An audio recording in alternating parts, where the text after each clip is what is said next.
If there is a loving and omnipotent God, then why doesn't this God prevent the unnecessary suffering, the pointless pain in our lives and in the world? And most people who, well, I'm tempted to say everyone, but the vast majority of people who believe in omnipotence don't have a good response to that. The best they can do is to kind of appeal to mystery. God's ways are not our ways.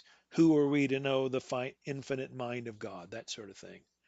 And it's those reasons that I've come to reject omnipotence.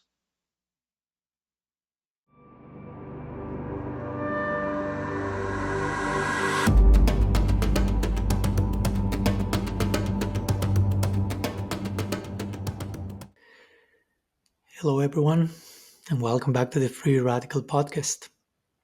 Today, I had the pleasure of engaging conversation with Christian theologian and author Thomas J. Oord. He is a theologian, philosopher, and scholar of multidisciplinary studies. Oord directs the Center for Open and Relational Theology and doctoral students at Northwind Theological Seminary. He's an award-winning author and has written or edited more than 30 books. A gifted speaker, Oord lectures at universities, conferences, churches, and institutions. He's known for his contributions to research on love, science, and religion, open and relational theology, the problem of suffering, and advocacy for the full inclusion of queer people. We have had a very interesting conversation. Theology, as you know, is defined as faith seeking understanding, and this is especially true with God, with the sweet absolute, with the infinite, about whom all our ideas will be just that, ideas. And even our experiences of God, of Him, her, they, will be, though real, still never the full picture of who God is. So there's best space for endless exploration. So all that to say that we'll venture today into a deeply theological exploration, giving ourselves permission to think and question, not from cynicism, not from sheer anarchy, but out of deep loyalty to truth. We'll be talking about God's omnipotence, how omnipotent is God's omnipotent, the problem of suffering, the problem of evil in the world, and how to harmonize that with a God that is omnipotent, omniscient, and especially all loving. The principles open and relational theology, ever evolvingness, and so on and so forth. Many interesting considerations that bear a deep implication in how we live, conceive, and relate to the divine on a day to day. So this is a Free Radical Podcast, and to support it, please subscribe to our channel by clicking on the bell. And if you feel nourished by the conversation, you can like it, share it, and drop your comments to continue this conversation for what it is, an ongoing, endless exploration of infinity. So without further ado, dear brothers and sisters, here is Thomas J. Oord. Welcome, dear Thomas. Thank you for joining us in our Free Radical Podcast. Thanks for the invitation. I'm really looking forward to this. Thank you. My pleasure. And I always like to recall how I met some of my guests, and I think I first heard about you by a recommendation from a mutual friend of ours, Brian McLaren. Oh, really? And Oh, yeah, good. yeah, yeah. That's how I came, because I was writing my third book, Evolution in Divine Love, still forthcoming. And I asked him, Brian, do you know any Christian authors who may be exploring these ideas of the permanent evolution and unfolding of the divine? And he mentioned different names, but you were the very first one in that list, just in case. Great, great. So Yeah, yeah, Brian and I have had conversations about these things, so that's kind of him to mention me. yeah. So and he mentioned you. I contacted you. I read some of your books, and not only that, you even were gentle enough to accept to write a very humbling endorsement to my own book on evolution and divine love. So thank you so much for that. And when will that be Uh, coming out? Sorry again. When will that be coming out?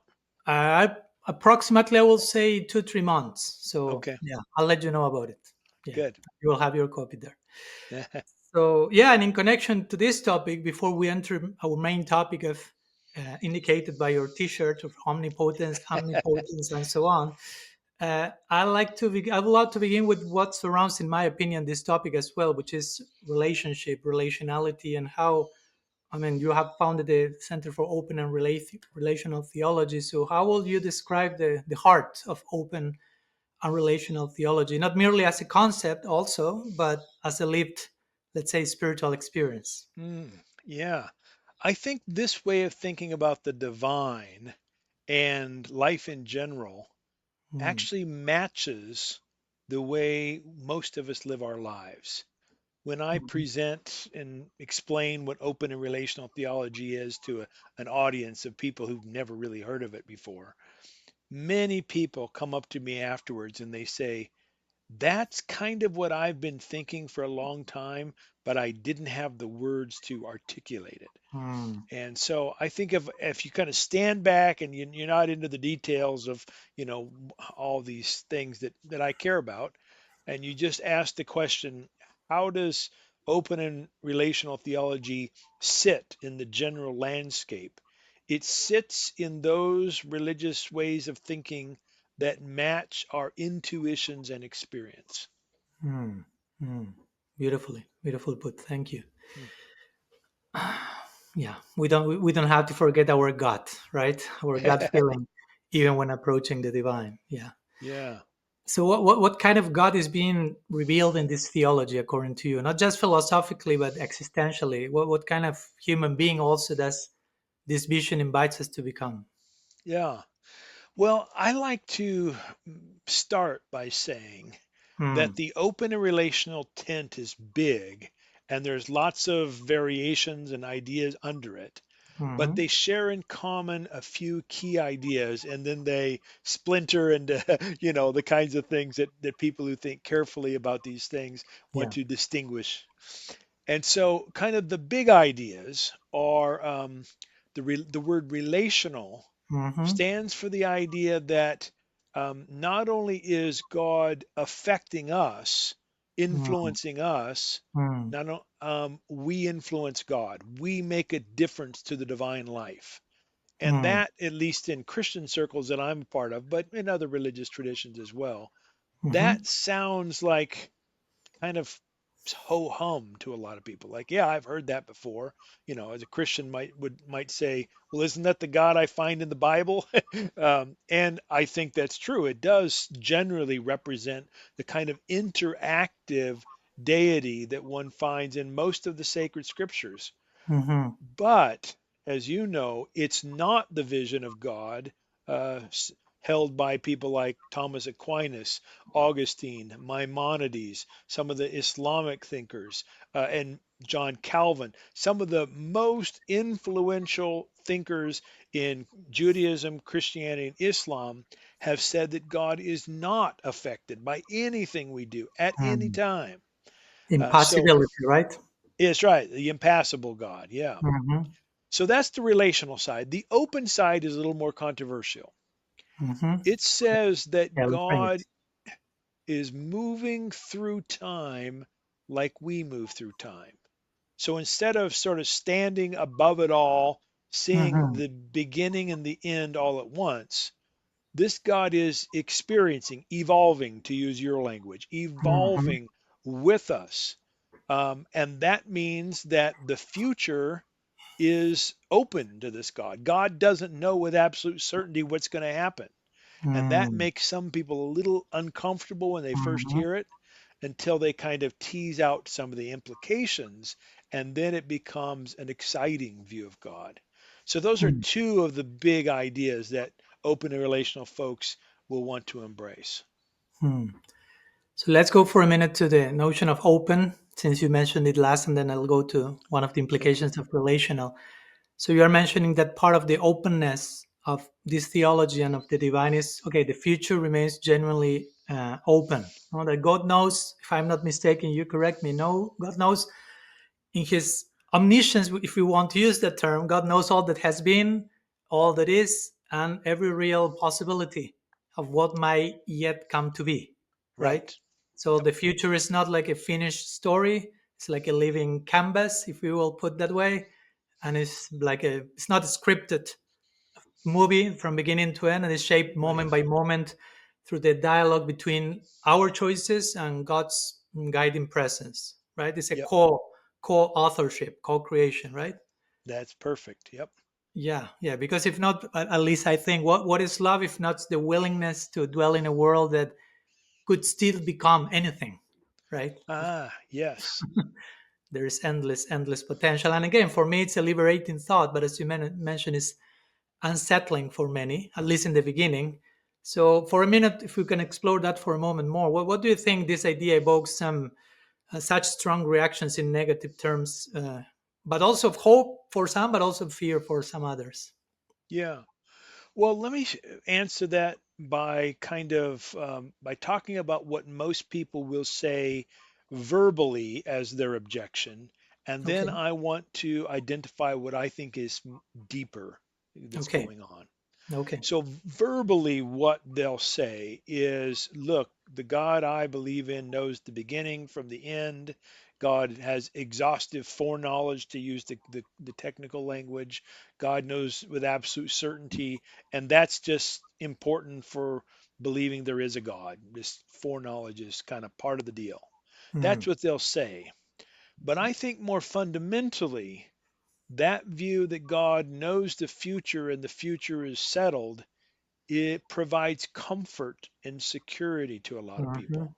It's mhm, even though these people may not understand what's going on in the present, and they have, trauma maybe in their lives, and they're dealing with job loss or some sort of broken relationship, and this uncertainty around them, they can believe that God has the future settled, and they can have this kind of sense of security. Now, mhm, I don't find that secure myself. I'm not comforted by that thought. But mm, I have to admit that some people are. It's a mhm, source of refuge for them. mm, mm. That always reminds me about this unconscious background that you are referring to. So here, when Richard Rohr, which I assume is also a common friend of ours, he will ask, "What's the opposite of faith?" And generally, most will go to doubt or something, and he will say the opposite of faith is certitude. Yeah, Right? right. Yeah, yeah.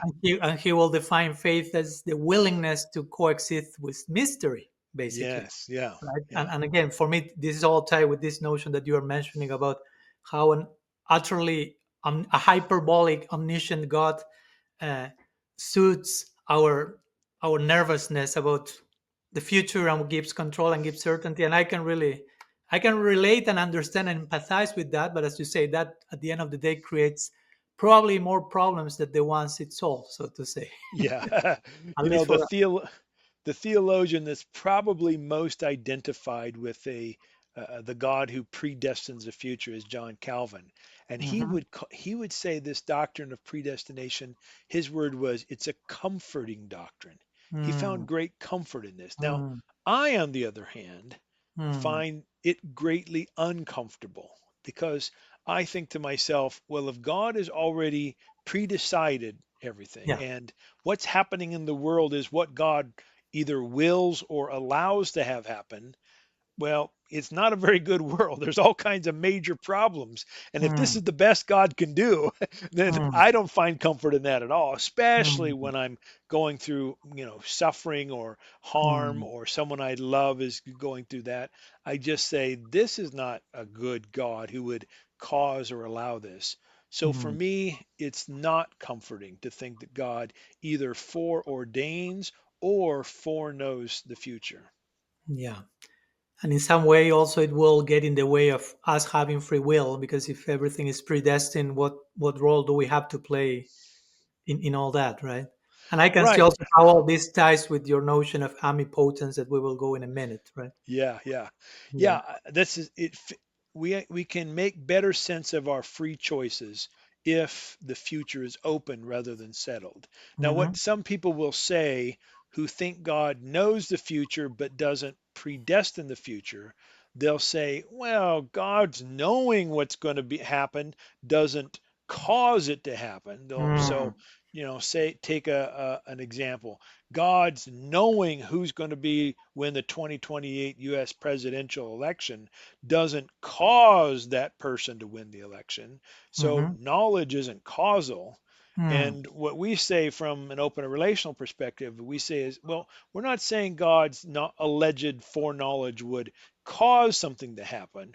We're saying something could only be known with absolute certainty if it was already settled. By who? It doesn't really matter. But Mm, if it's already settled and God knows it is settled, then that's incompatible with our genuinely choosing when it comes election mm. time. And somehow it makes, at least in my opinion, for a boring God as well, because I do. I there's agree. no space for wonder and surprise and excitement and impromptu divine, Yes. an impromptu Yeah. divine, so to say, right? Yeah. Yeah. Thomas, going from the open part of your theology to the relational part, which I think is equally or even more important, all of them tied together. Today, we are recording also our episode on a day that Christians across the globe are celebrating Good Friday. So, first of all, thanks for making time for that today. It's such an important day, the day that Jesus was crucified, which, in my opinion, is one of the most powerful symbols of how vulnerability, when expressed in a healthy way, can bring redemption, can bring empowerment. And in this connection, I cannot but see vulnerability as essential to love and as essential to relationality. So, would you say that divine vulnerability, God's willingness to be affected by us, as you mentioned, is a core feature of open and relational theology? Yes, I do. It's at the core, and I totally agree with you that this is a day in which we think about Jesus of Nazareth being nailed to a cross and suffering and ultimately dying as a, I like your word, symbol of the actual reality of a God who suffers with us when we are in pain, when we suffer. Now, Mm, Christians, in my opinion, some of the most prominent theories of why Jesus died, uh, atonement theories is what they're usually called. Some of the most prominent are, in my opinion, some of the worst. mhm. um, Agree.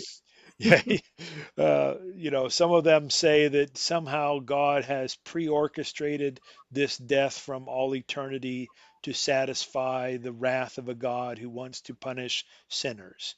And Mm, God either sends his son to take that penalty or God takes it God's self, depending on how you think about Christology mm, and all that sort of thing. mm, Or they think that what happened on this day in history is an example of the devil being in a fight with God and the devil temporarily winning so that God can come back on 3 days later and resurrect Jesus.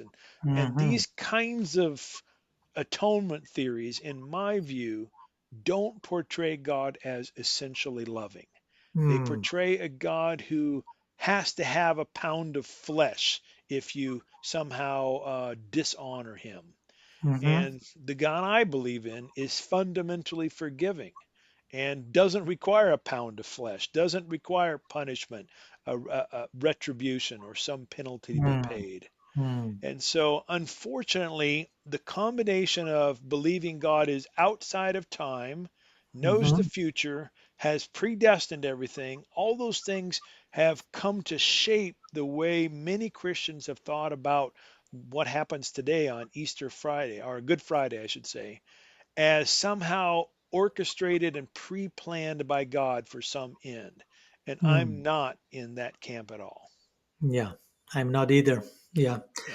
yeah. I couldn't avoid thinking of these two words: transactional on one side and transformational on the other. Right. So, Nice. Yeah. Yeah. and how different people will go through an event like the crucifixion from a transactional perspective, with all the implications you have just described, from a real, in my opinion, redemptive, transformational one.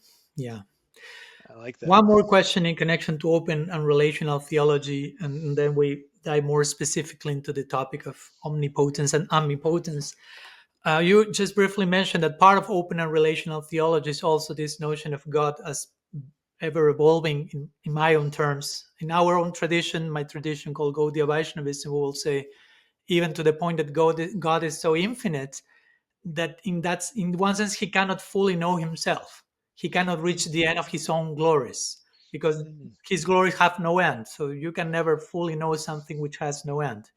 So how much do you resonate with this idea of divine becoming, again, not only a relational God, but a God that can be surprised, that can discover things, become even more perfect. Perfection not as a fixed maximum, but as an ongoing unfolding. I don't know. I always recall words like, also I imagine it's a common friend of ours, Ilia Delio.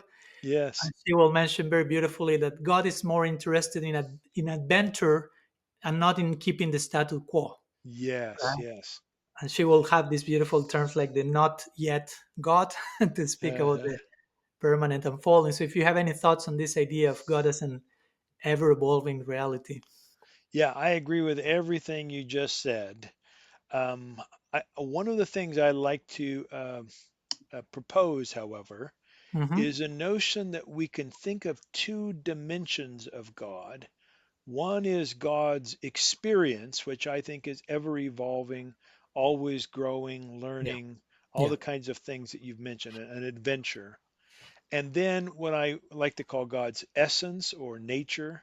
And that I think is kind of like who God is by definition. Hmm. And that I think is unchanging. So I Yeah. have this Yeah. Yeah. phrase I call God's essence experience binate.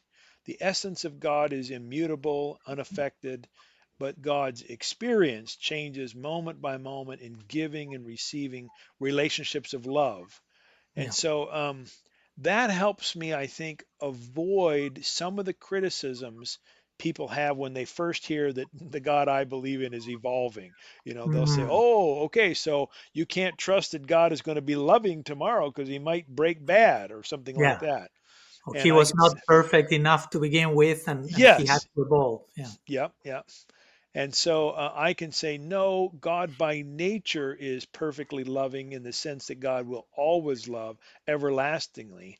Hmm. But God changes moment by moment in experience because loving is an experiential adventure. Hmm. Beautiful. I totally agree with that, by the way. Yeah. Yeah. Loving is an experiential adventure. Thank you. So I can feel how the loving aspect of God is for you, and not only for you, for me, in our tradition and in the essence of Christian tradition. In one sense, love is the center around which all the divine qualities revolve, if you will. Huh? Yes. So, and we try to make sense of every divine quality in the context of that central quality that is God's love. So, in connection to that, we go to what I will say our main topic, which is the topic of omnipotence and the term that you've coined, omnipotence. So, before going to omnipotence per se, I will ask you, Thomas, if you can please educate us for a moment by briefly depicting, in your opinion, in class, what will be a classical notion of omnipotence, how that looks like, which are the main attributes of classical omnipotence, and of course, why do you consider that's a problem? Not only a problem, but I remember reading in one of your book you proposed it. How do you pronounce in English? Deocticide? Yeah. Yeah, Yeah. killing the word omnipotence altogether. So Yeah. Yeah. Dicticide is yeah. dicticide, Yeah. dicticide. Yeah. Yeah. That word omnipotent is a real slippery one. Um, it has a number of meanings within not only the Christian tradition, but within Islam and Judaism at least. And when you try to nail down some of these major thinkers and what they mean by it, they slip and slide. I have identified three common ways that not only major thinkers in history, but the common person on the street uses the word omnipotence.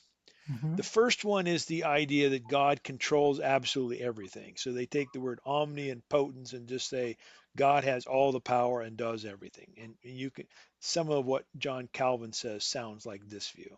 Hmm. The second view says not necessarily that God does everything, but God can do anything God wants. And Augustine will, for instance, say this. And this gives you the impression that there are no limits to what God might be able to do in the world. Hmm. Now, Augustine and other people will make some qualifications. They'll say, well, there's certain logical limitations. God can't make 2 plus 2 equal 387. God can't make a round square. And, they can start rattling off these qualifications around that. But they start with God can do anything. And some of them will quote a biblical passage that says, with all things, God, everything is possible with God. Or with Hmm. God, all things are possible. And then the third one, I think, is the most sophisticated form. It says that God doesn't do everything, but God could unilaterally determine, totally control any situation God wanted to control. Mm-hmm. And people who believe in free will and also believe in omnipotence typically have this view. They'll say, look, humans make free choices. God not only doesn't interrupt it, God can't take away if it's truly a free choice. But God has the kind of omnipotence that if God wants to single handedly determine some situation or force some outcome, God can do it. Mm, And I think that's more sophisticated way to think about omnipotence. But I reject all three of those views. I think all of them have problems.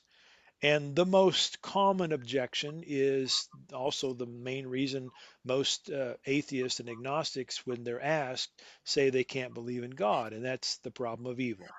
If there is a loving and omnipotent God, then why doesn't this God prevent the unnecessary suffering, the pointless pain mm, in our lives and in the world? And most people who, well, I'm tempted to say everyone, but the vast majority of people who believe in omnipotence don't have a good response to that. The mhm, best they can do is to kind of appeal to mystery. God's ways are not our ways. Who are we to know the infinite mind of God? That sort of thing. mm, And it's those reasons that I've come to reject omnipotence. mm. As I remember, you say when the mystery card is broke, this whole deck's spoiled, right? That's right.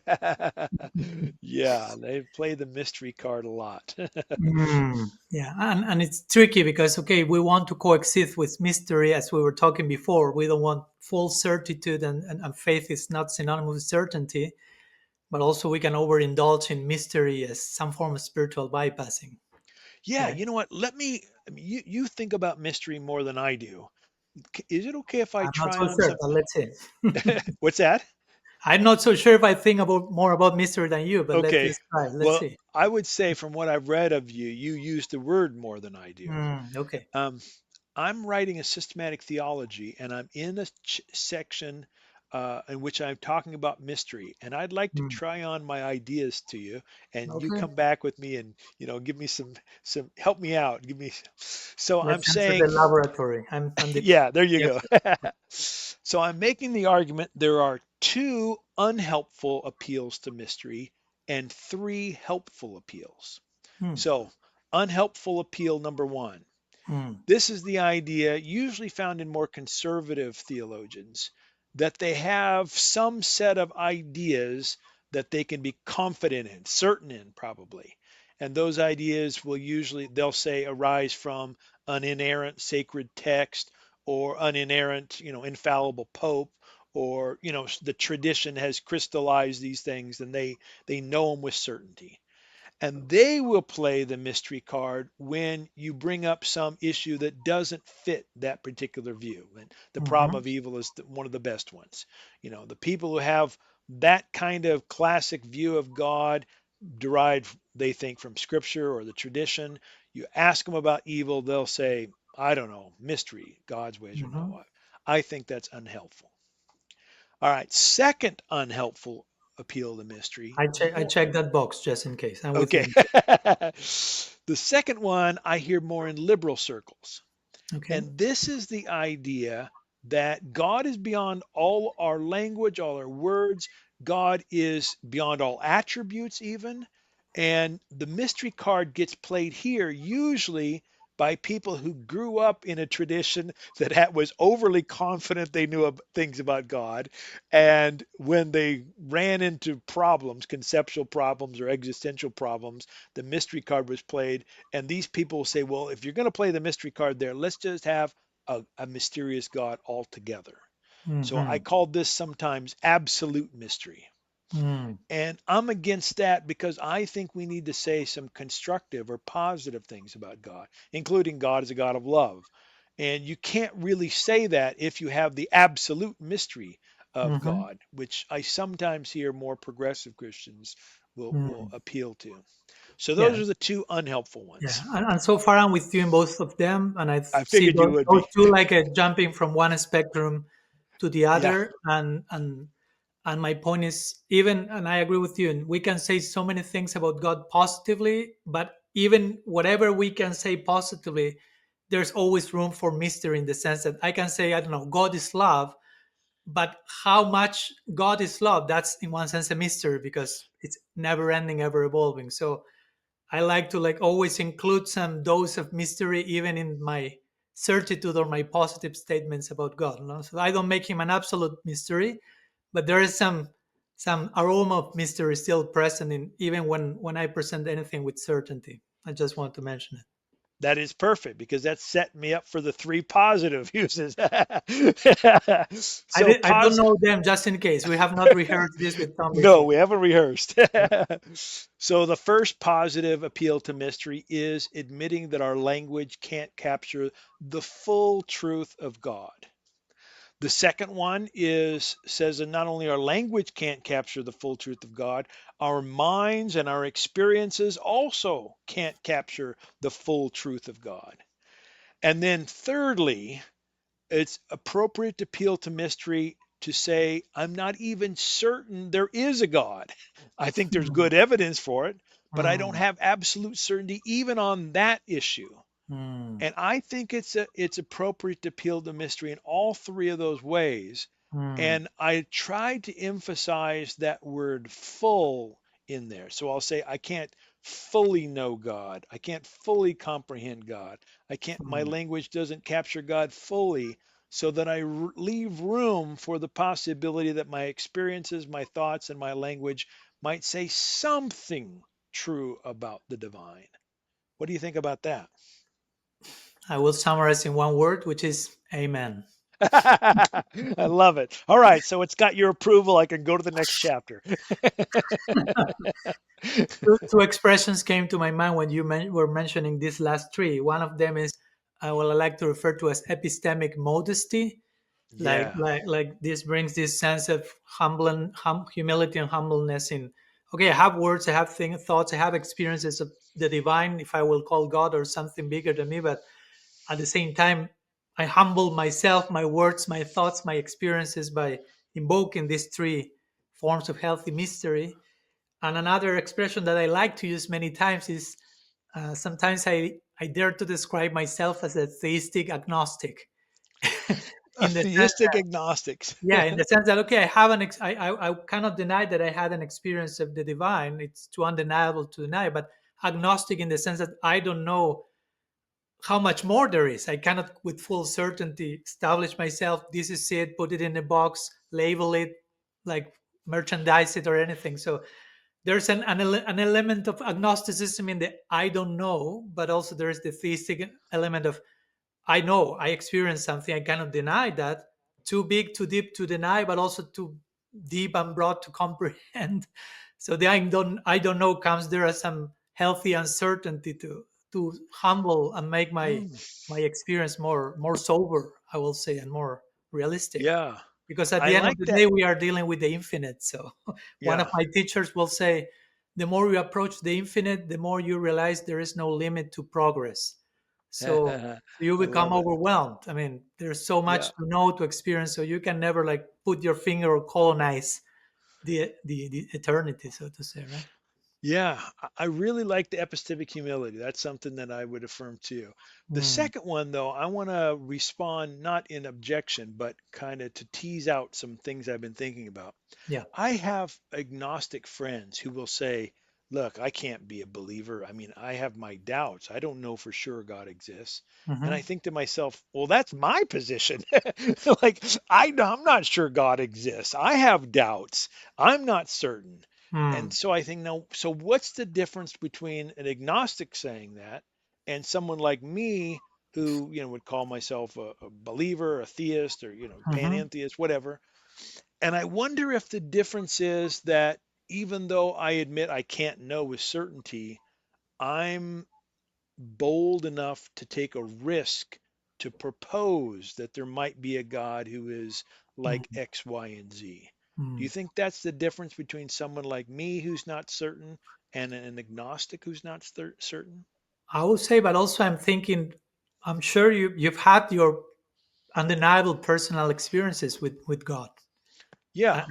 That always takes me to this famous quote by Carl Jung when they ask him that, "Do you believe in God?" And he say, "No, I don't believe in God. I know He exists." Mm, Like, but not from a place of toxic certainty, but just like I've had some undeniable firsthand experience.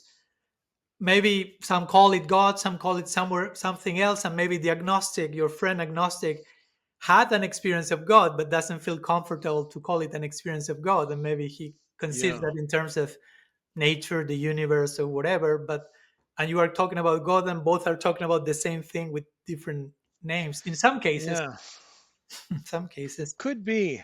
Maybe too, I am more skeptical than some people. Hmm. I would say I've had dramatic experiences of God Okay. and lots of mundane experiences of God, but some dramatic ones. But I Hmm. wouldn't say it's undeniable.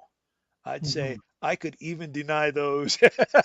Hmm. I could say it was bad pizza or, something was going on. I don't think that's the best explanation for those experiences, but Hmm. theoretically I could deny them if you ask me, well, what would be evidence against the authenticity of that experience? And I might say, oh, you know, I had that great experience of God at church camp, and I only slept 3 hours a night before. It's no wonder I was in a vulnerable state. Or, Hmm. I could come up with all of these naturalistic causes or at least influences that I don't think fully explain that experience, but I think could Hmm. influence it. What do you think of that? I mean, I think that that's possible, and I think that in some cases there may be some, let's see, some biological phenomena to be taken into place for some of our experiences.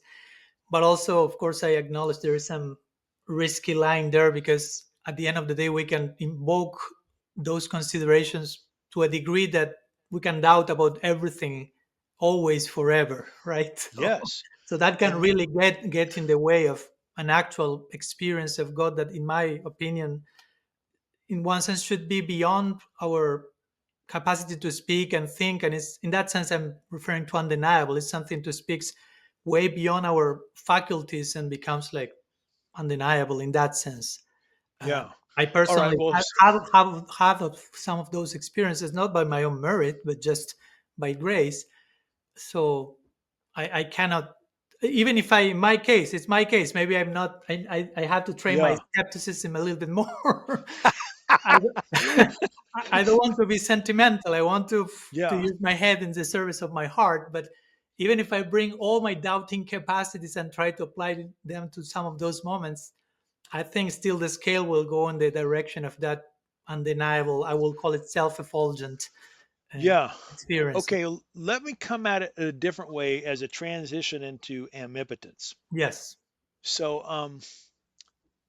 I want to claim that every experience I've ever had an element of God as a causal influence and creaturely factors, forces, actors, etc. So, to say it more boldly, I've never had an experience that was purely and only God. Hmm. And I've never had an experience that was purely and only the natural world or whatever, not Hmm. God. Mm-hmm. Every experience has both, Okay. but some of those experiences seem to be more dramatically revelatory of God Hmm. because of maybe something profoundly beautiful that happened, or profoundly good, or an especially warm glow, or some work of justice was done that made the world right. There's some of these events I've had that while Or profoundly painful in some cases, also, right? sure, yeah, yeah. Hmm. Yeah. Uh, so every one of them have had both causes involved. And if that's the case, Hmm. then I can't undeniably say that was God. I have to say there were creaturely forces and factors there, but Hmm. I can have a sort of measure of degree that some events more clearly reveal or point to, or are informed by God than others. What do you think Mm. of that? That's a good way of putting it. But again, at the end of the day, we are concluding that in one sense, every single experience you've gone through, there is an element, if you will, of God there. Right. So, Yes. so that makes you an official believer, right? I'm That's right. believe, I'm branding you. I'm branding you as such. I am. I am a believer. I'm But just yeah, not a I certainer. appreciate your point of invoking God's presence, but also contemplating other actors, so to say, in the play. Which again, it goes way in line with our tradition of the ancient Bhagavad Gita, which speaks in every action there are different elements, different influences: God, the soul, Mm, material, atmosphere, and long list of elements. Just to make the case that it's not just, as you say, one single actor, all of which goes hand in hand with our topic of omnipotence and omnipotence. And in that connection, I'd like to also publicly thank you because you invited me to also be part of this interesting compilation, the Omnipotence book that you invited yeah. me to write an article on my tradition's view on the topic. And in my article and in other writers have done, I personally do not fully cancel the term omnipotence, but in my personal call, I'm I'm inspired to redefine it. So, in my opinion, God's power remains what I will call coherent with every other one of His energies, special love, which is His greatest power. And of course, here we comes to the idea of omnipotence. But before going to omnipotence for a moment, I'd like to share with you. You have asked me some feedback to your thoughts. I'd like to ask you some feedback to my thought. Okay. Good. I'm writing a fourth book, although the third one has not been published yet. But you know what this means. You already do all that stuff.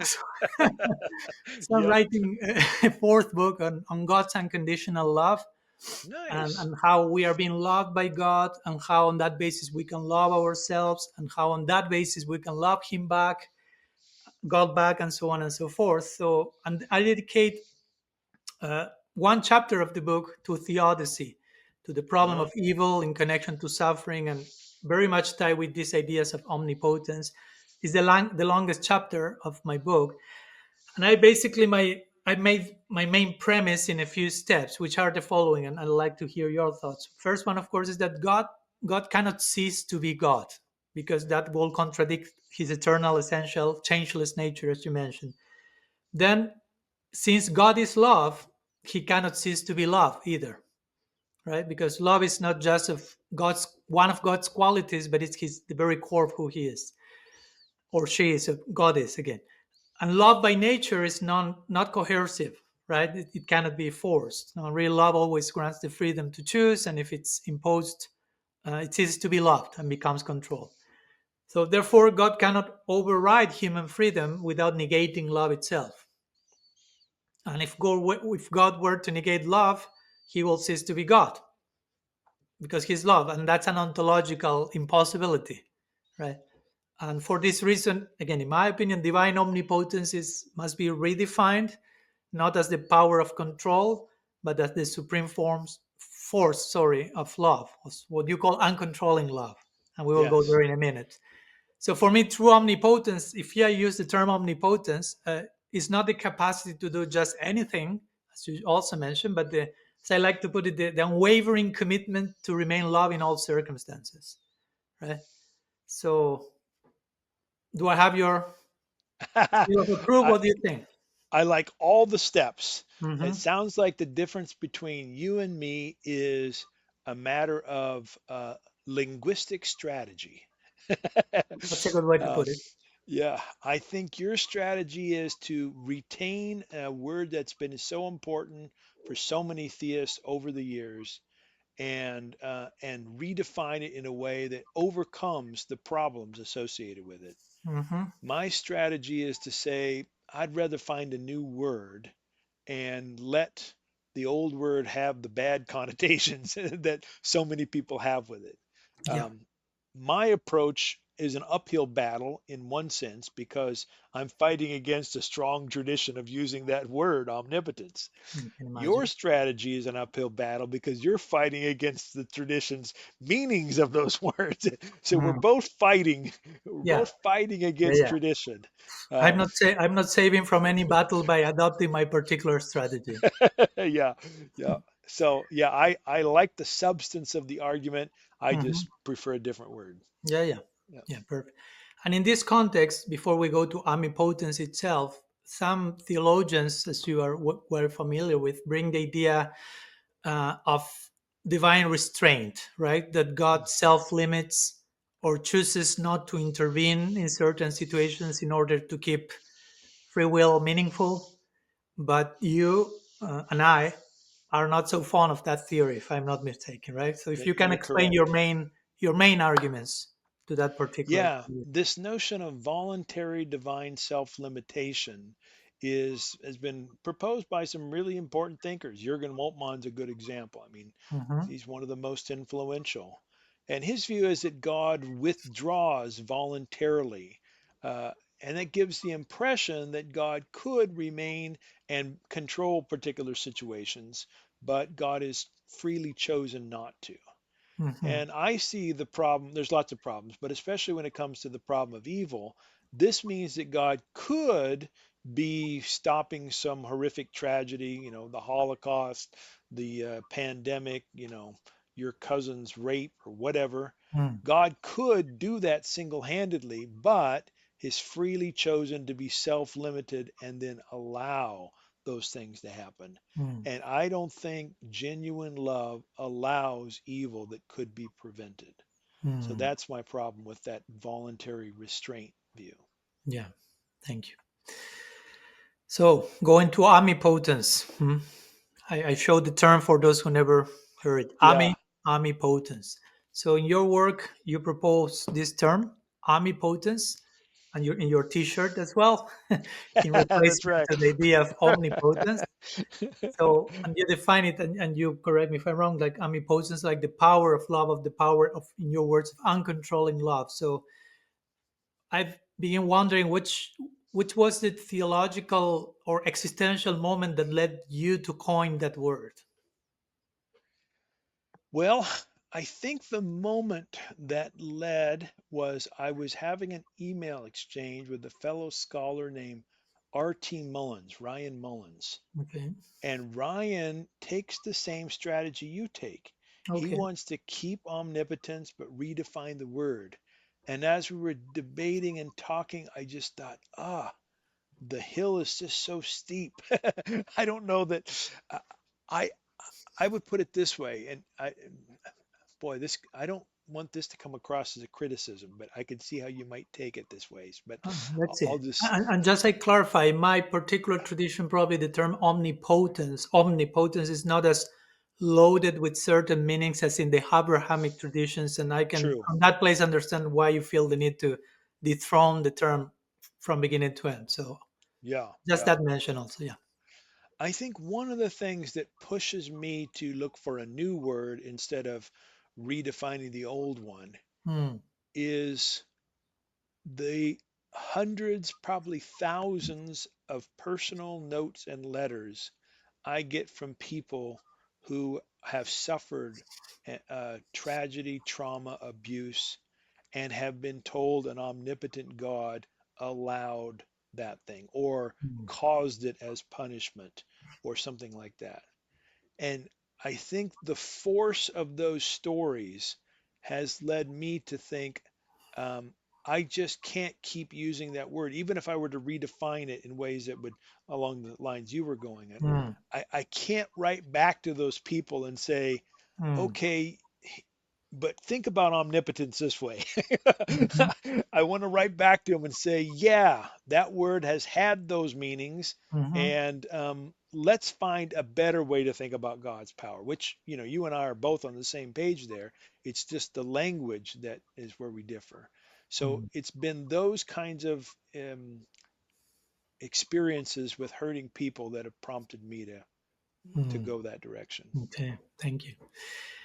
And if you can, for a few minutes, expand also on the notion of this expression, uncontrolling love, Yeah. because it's very interesting. And I've read from your books, but I like to hear from you, and also in your experience in this connection, in your experience, what shifts when we let love, not power, be the starting point of theology? Yeah, yeah. Well, uncontrolling, the word control is kind of a more popular word that I use instead of a more philosophical phrase, a Mm. sufficient cause. So in Mhm. philosophy, to say that one thing is the sufficient cause of another thing is to say that that first thing entirely decided what the other would do or be or the outcome. So it's one cause determining an outcome. That's what a sufficient cause is.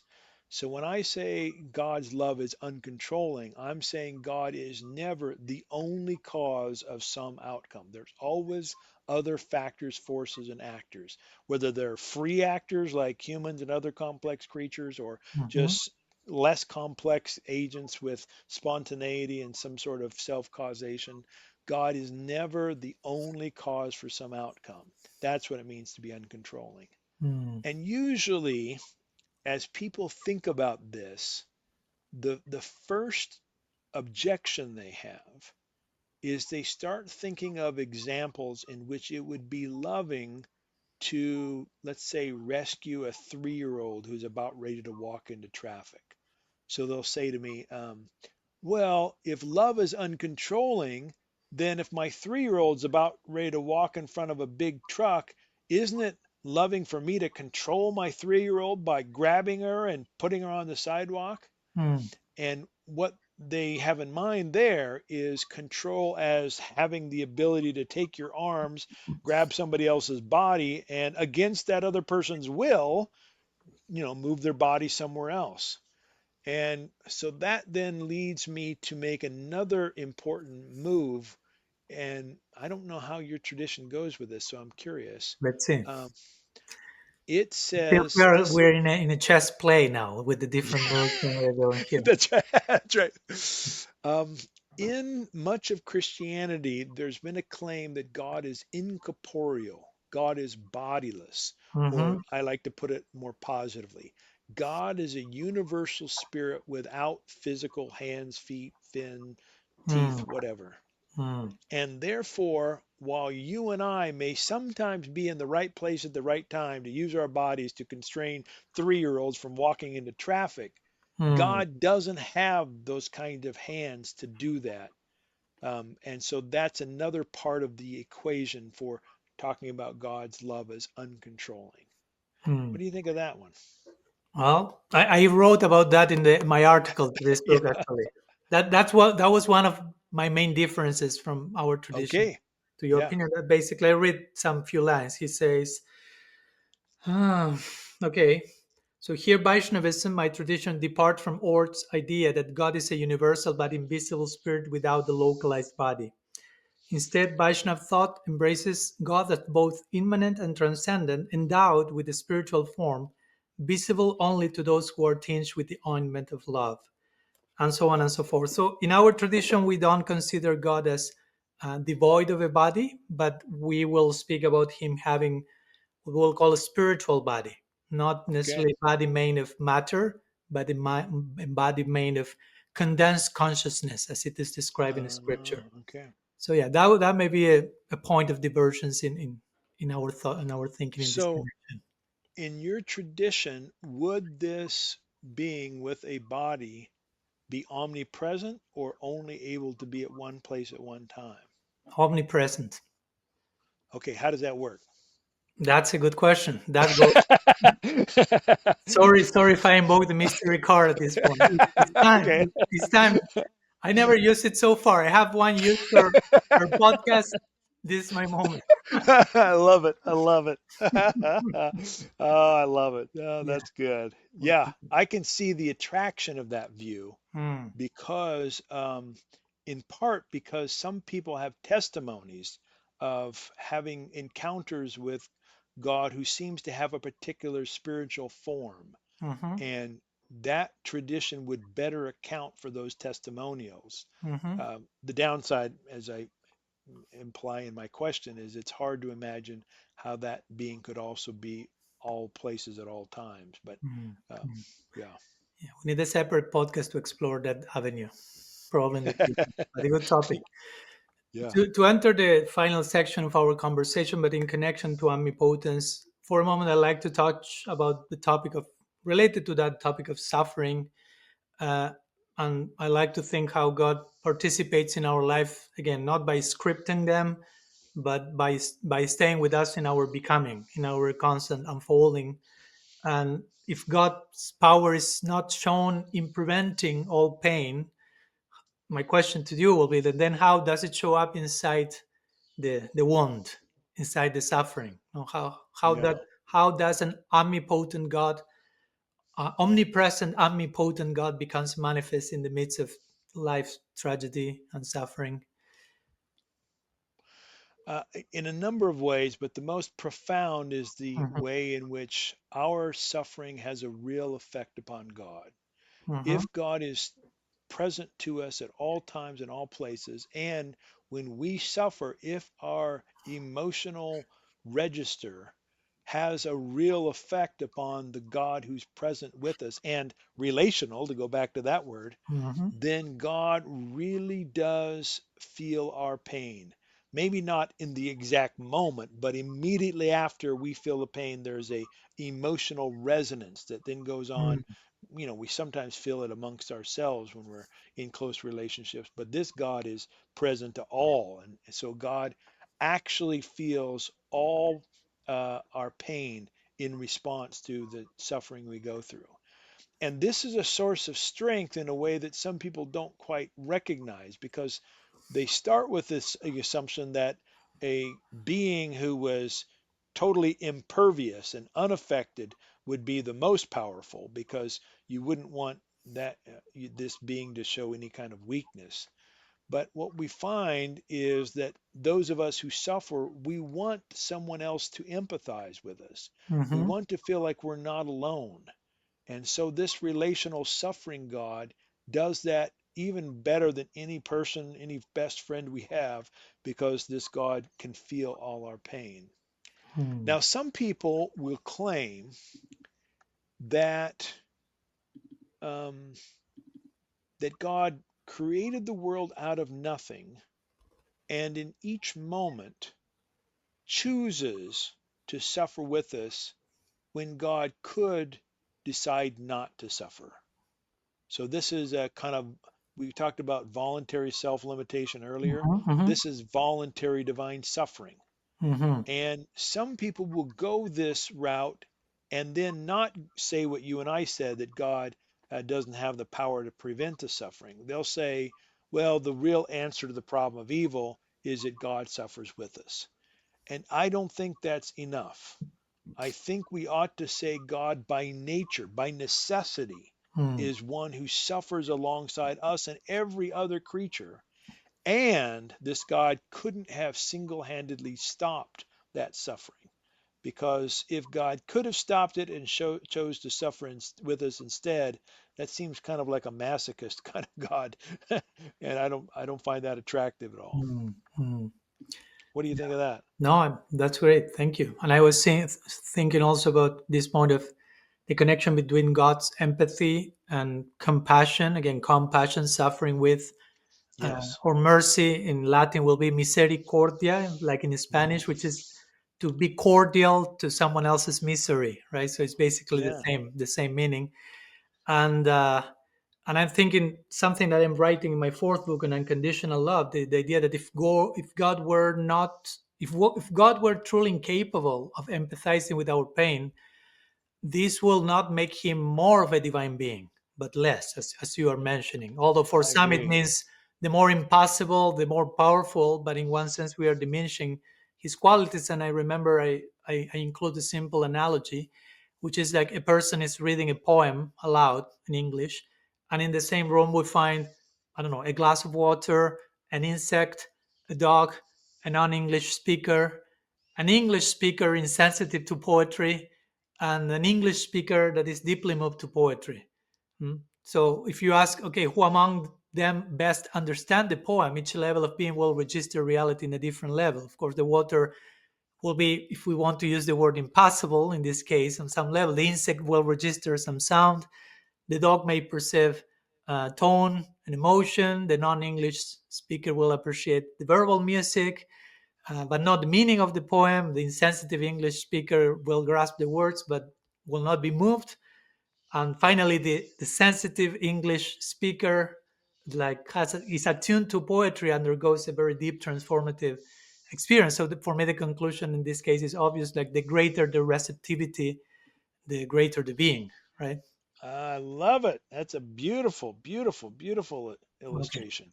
I Yeah. might have to steal that from you. You have my permission. No problem. Yeah. Let Sometimes me, analogies help us to grasp this complexity. yeah. Right? Let me try an analogy that I've been working on you. It's not as articulate as yours, Okay. but I've been thinking about also how a God who is uncontrolling, might have a better analogous, might more analogously reflect the kind of power we admire in the world. And it Hmm. would go something like this: the more powerful person is able to inspire other people to use their power for the goal that person wants. Hmm. So, um, whoever won the Olympic weightlifting championship this year by lifting the most number of pounds, that person is not even uh, close to being as powerful as, let's say, Donald Trump, who's been Hmm. able to persuade a significant number of people to use their power for particular goals that Trump has. And, Hmm. that may be a difficult example for some people because they don't like Trump. But just think about, maybe Mother Teresa or somebody like that. Hmm. Uh, a person who can inspire others to use their power is more powerful than the individual who alone exerts power. Hmm. Agree, agree. We are all for democracy, right? Yeah, there you go. So, Yeah. so yeah, yeah. I remember. I think it's yeah. He's a Christian theologian, John Tatamil, that he will say that he noted many religious ideas of God. He was pointing mostly to Abrahamic traditions. In this case, they stem from pre-democratic political archetypes, right? So Right. rooted Yep. in monarchies, where sovereignty is absolute, right? So in such systems, power flows in one direction. The king governs, and the subjects obey, right? Yes, I agree. So. But even in those, Mhm. somehow the subjects have to be motivated to obey their To king. I mean, participate in whether that. it's, yeah, whether it's a Some type of threat. power is there. Yeah, Yeah, yeah, yeah, yeah. As I think yeah. you argue in one of your books that to exist in itself is a form of power. Yes. So if Yep. God will be all powerful to the, I mean, to the core in every single sense, we will stop existing basically, which is Exactly. impossible. Yep. We can't yeah, can't affirm that and live our lives because our lives suggest we have power. Yes, but yeah, yeah. In essence, I agree with your analogy. Real power must be empowering, also, right? Yes. If you Yeah. are really that powerful, that will translate into other people being empowered by your Yes. power. It's not that I'm so powerful that nobody else has power. That's not Yeah. very powerful. But real power means empowering everyone else. So I agree And with I your analogy. wonder too if there's something like, if I want to say this is true, but I got to work on my analogy here. But there's something about empowering others to act for a goal that they really love and want Hmm. versus empowering them to act for a goal that if they don't act, you're going to harm them in some way. Like, maybe to put it another way, For a you're goal more that likely, what's empowering that? others for a goal that I want to attain through them. Yes, yes. Put it another way, you're more likely to go the extra mile for your romantic partner than you are for some bully who's going to make threats for you. Because Mm. on the one case, you're doing it in a sort of a sense of, they're both voluntary, but one is this sort of wholehearted commitment and desire to do it. The other one is like wanting to avoid some pain. Mm. Mm. Yeah. Yeah, I agree. And both, again, both analogies apply to two people worshiping the same God. So to say, two people worshiping God, the good thing, but doing the good thing for the right reasons and doing the good thing for the wrong reasons also, right? Yeah. Yeah. Right. Yep. We can approach God for the wrong reasons, so from a wrong place in our hearts, basically, one which is not empowering again. Yeah. Yeah. Yep. Yeah. I'm with you.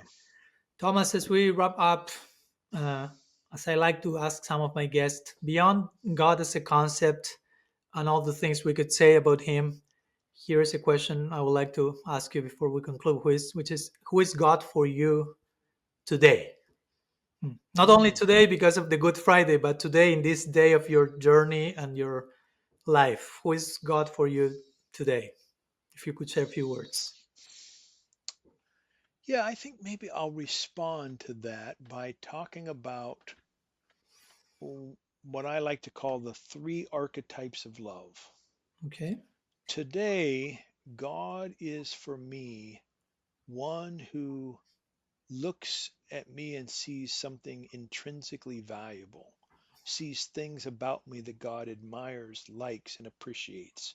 That I am someone not only of intrinsic worth, but I do things in my life that are pleasing, that give God glory, that give God pleasure. That's one way God is God for me today. But God is also God for me today in that I don't always do things that are helpful, positive. Sometimes I harm, sometimes intentionally, often unintentionally.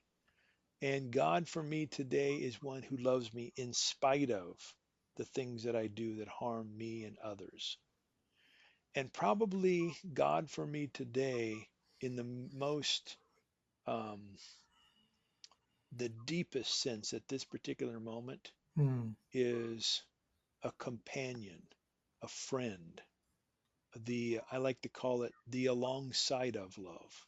Hmm. Uh, I feel like I'm on an adventure with a divine collaborator, and that that that sense of being with God in the adventure of life, that's really important to me. Hmm. Amen.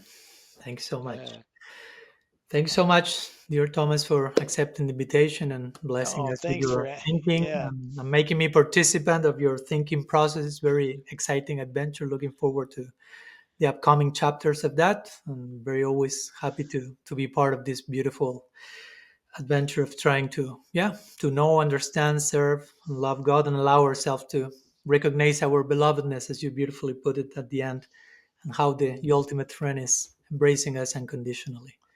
Thanks so much for accepting beautiful. the invitation. Thanks so much for the conversation. I've really enjoyed it. Thank you. Thanks so much.